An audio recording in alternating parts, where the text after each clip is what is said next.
प्रतीक है, ये शक्तियों की निशानी। तो आज पूरे विश्व में कन्या खिलाई जा रही होगी, 9 कन्या। उनका 9 कन्या का पूजन होता है ना, तो जो पाँव धुलाते हैं, उसके बाद फिर टीका लगाते हैं, फिर चुनरी उठाते हैं।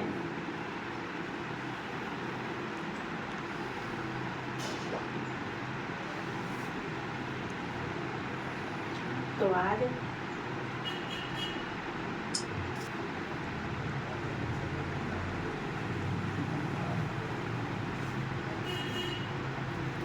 जैसे देवियों को दिखाते हैं कि असुरों का संहार करते हुए, तो असुर संहारणी यानी कि शैतान का, राक्षसों का विनाश करने के लिए देवियों का जन्म होता है। कि भक्ति मार्ग में दिखाया गया है ना कि असुरों का विनाश करने के लिए देवियों का जन्म होता है।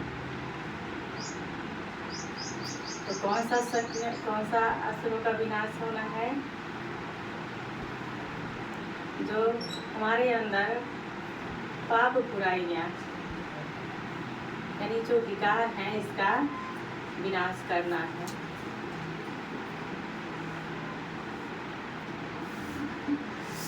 अच्छा,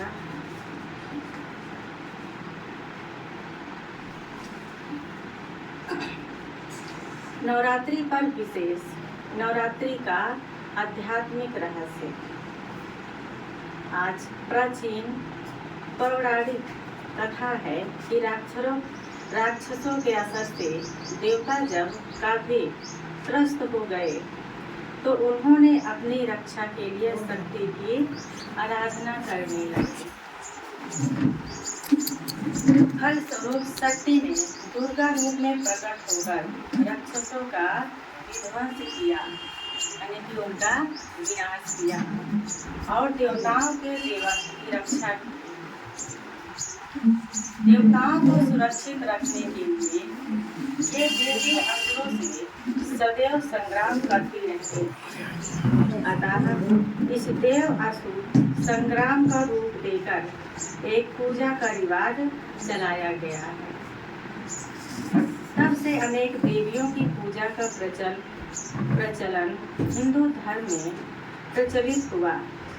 आज भी हिंदू समाज में शक्ति के 9 रूपों को 9 दिनों तक पूजा चलती रहती है, जिसे 9 दुर्गे या नवरात्रि कहते हैं। तो आइए नवरात्र के 9 देवियों पर एक नजर डालें। पहला, नवरात्र का पहला दिन दुर्गा देवी के रूप में माना जाता है। वह शैलपुत्री के नाम से पूजी जाती है। बताया जाता है कि यह पर्वतराज हिमालय की पुत्री थी, इसलिए पर्वत की पुत्री पार्वती या शैलपुत्री के नाम से शंकर की पत्नी बनी। दुर्गा को शिव शक्ति कहा जाता है। हाथ में माला भी दिखाते हैं। माला परमात्मा के याद का प्रतीक है। जब परमात्मा को याद करेंगे तो जीवन में सामना करने की शक्ति, निर्णय करने की शक्ति, सहन करने, सहयोग करने, समेटने, परखने और समाने और विस्तार को संकीर्ण करने की ये अष्ट शक्तियाँ जीवन में प्राप्त होती हैं। इसलिए दुर्गा को अष्टभुजा दिखाते हैं, 8 हाथ दिखाते हैं। हाथ में बाण दिखाते हैं, जिसका अर्थ है ज्ञान रूपी बाण मुख द्वारा चलाकर विकारों का संहार किया। देवियों को जितने भी हाथ रहते हैं, उसमें 6 हाथों में कुछ न कुछ रहता है ना। दूसरा, नवरात्र का दूसरा दिन देवी ब्रह्मचारिणी का है, जिसका अर्थ है तप का आचरण करने वाली।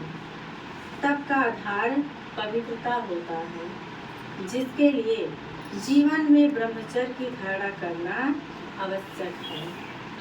किसी भी देवी की सबसे बड़ी योग्यता उसकी ब्रह्मचर्य की धारणा है। इस देवी के दाहिने हाथ में जप करने की माला और बाएं हाथ में कमंडल दिखाया गया है। माला अर्थात 108 से श्रेष्ठ देवी देवताओं में शामिल होने का पुरुषार्थ करना और कमंडल प्रतीक है दिव्य गुणों व शक्तियों का धारणा का।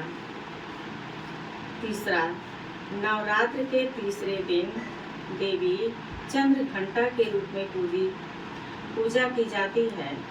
पुराणों की मान्यता है कि असुरों के प्रभाव से देवता काफी दीनहीन तथा दुखी हो गए थे।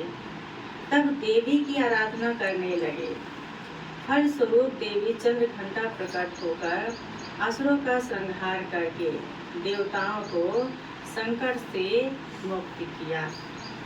इस देवी के मस्तक पर घंटे के आकार का आद्र चंद्र, 10 हाथों में खड्ग, शास्त्र, वार आदि धारण किए दिखाए जाते हैं। चंद्र घंटा देवी की सवारी शक्ति का प्रतीक सिंह है, जिसका अर्थ है शक्तियाँ। देवियाँ अष्ट शक्तियों के आधार से शासन करती हैं। चौथा, नवरात्र के चौथे दिन देवी कुष्मांडा के रूप में पूजा की जाती है। बताया जाता है कि ये खून पीने वाली देवी हैं। कलि पुराण में देवी की पूजा में पशु बलि का विधान है।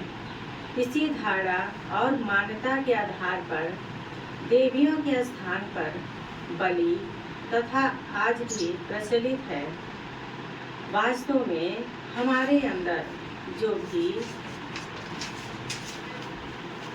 विकारी स्वभाव और संस्कार हैं, उस पर विकराल रूप धारण करके अर्थात दृढ़ प्रतिज्ञा करके मुक्ति पाना। इस देवी को सृष्टि की आदि स्वरूपा और आदि शक्ति माना जाता है, जो ब्रह्मांड में चारों ओर फैले अंधकार को नष्ट कर ब्रह्मांड का ज्ञान प्रदान करती हैं। इनकी 8 भुजाओं में कमंडल, धनुष, वार, कमल पुष्प, अमृत कलश, चक्र, गदा और माला दिखाई जाती है। कमंडल प्रतीक है दिव्य गुणों व शक्तियों की धारणा का। वार प्रतीक है श्रेष्ठ संकल्प का। कमल पुष्प प्रतीक है कलियुगी समाज में रहते निर्लिप्त व निर्विकारी स्थिति का। अमृत कलश बुद्धि की तमो प्रधानता का प्रतीक है। चक्र तीनों कालों व तीनों लोकों के ज्ञान का और गदा शक्ति का प्रतीक है। यदि ये ऊपर उठी हुई हैं तो माया से युद्ध जारी है, और यदि ये जमीन पर टिकी है तो माया पर विजय प्राप्ति की प्रतीक है। माला राजयोग का प्रतीक है।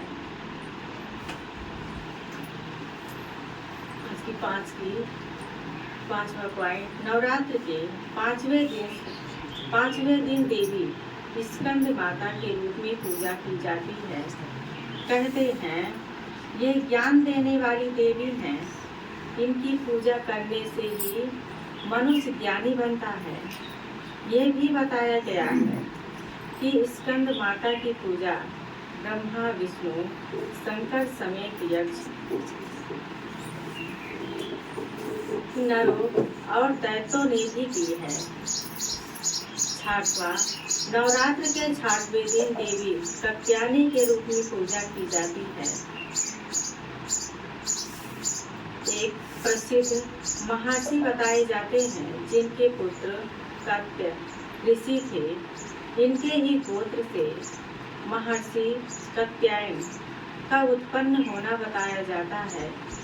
महिषासुर दानव का वध जिस देवी ने किया था, उस देवी का प्रथम पूजन महर्षि कात्यायन ने किया था और इस कारण ही वह देवी कात्यायनी कहलाई।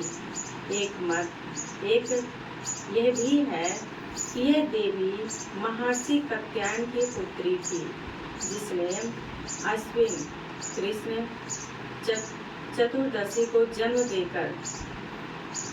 लेकर शुक्ल सप्तमी, अष्टमी व नवमी 3 दिनों तक महर्षि कात्यायन की पूजा स्वीकार की और फिर दशमी को महिषासुर का वध किया। इनका वाहन सिंह दिखाया जाता है, यानी कि शेर। इनके 4 हाथों में बाईं ओर के ऊपर वाले हाथ में तलवार और नीचे वाले हाथ में कमल पुष्प दिखाते हैं, जो कि क्रमशः शक्ति व पवित्रता की धारा के प्रतीक है। दाहिना ऊपर वाला हाथ अभय मुद्रा में और नीचे वाला हाथ वर मुद्रा में दिखाते हैं। इस देवी की पूजा से मनोकामनाएं पूर्ण होती हैं, असंभव कार्य भी स्वतः सिद्ध हो जाते हैं। 7वां पॉइंट, नवरात्र के 7वें दिन देवी कालरात्रि के रूप में पूजा की जाती है। इनके शरीर का रंग काला और सिर के बाल रौद्र रूप में बिखरे हुए दिखाए जाते हैं, यानी कि जो काली के रूप में दिखाते हैं, उनका रूप कितना भयंकर दिखाते हैं। इनकी नासिका के श्वास प्रश्वास से अग्नि ज्वालाएं निकलती दिखाई जाती है। इनका वाहन गधे को दिखाया गया है, जिसका अर्थ है कि कलयुग में एक सामान्य गृहस्थ की हालत प्रतिकूल परिस्थितियों से जूझते जूझते गधे जैसी हो जाती है, और जब वे गधा अपने मन बुद्धि में कालरात्रि जैसी देवी को बैठा लेता है, तो देवी उस गृहस्थ को परिस्थितियों से पार निकाल ले जाती है। कहा गया है कि असुरों के लिए काल रूप में प्रकट होने के कारण इन्हें कालरात्रि के रूप में पूजा की जाती है।